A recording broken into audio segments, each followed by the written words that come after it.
বাংলাদেশ মাদ্রাসা শিক্ষা বোর্ডের রেজিস্ট্রেশন প্রাপ্ত সকল স্বতন্ত্র ইবতেদায়ী মাদ্রাসা প্রাথমিক বিদ্যালয়ের ন্যায় জাতীয়করণ ঘোষণার দাবিতে মিছিল নিয়ে প্রধান উপদেষ্টার বাসভবনের দিকে যাওয়ার সময় শাহবাগের জাতীয় জাদুঘরের সামনে বাধা দেয় পুলিশ। দুপুরে জাতীয় প্রেস ক্লাব থেকে মিছিল নিয়ে টিএসসি আসলে এই ঘটনা ঘটে। এ সময় বেশ কয়েকজন আহত হন। শিক্ষকরা বলেন, পুলিশ মিছিলের অনুমতি দিয়ে তাদের উপর হামলা চালিয়েছে। তারা বলেন, 40 বছর অনুদানভুক্ত ও অনুদানবিহীন মাদ্রাসার শিক্ষকরা বিনা বেতনে শিক্ষকতা পেশায় মানবেতর জীবনযাপন করছে। স্বতন্ত্র ইবতেদায়ী মাদ্রাসা প্রাথমিক বিদ্যালয়ের ন্যায় জাতীয়করণের ঘোষণা না দেওয়া পর্যন্ত লাগাতার অবস্থান ধর্মঘট সহ বিভিন্ন কর্মসূচি পালন করে আসছে।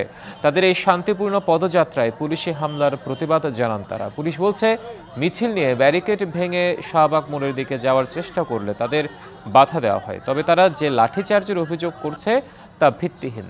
ছত্রভঙ্গ করে দেওয়ার জন্য জলকামান নিক্ষেপ করা হয় বলেও জানায় পুলিশ।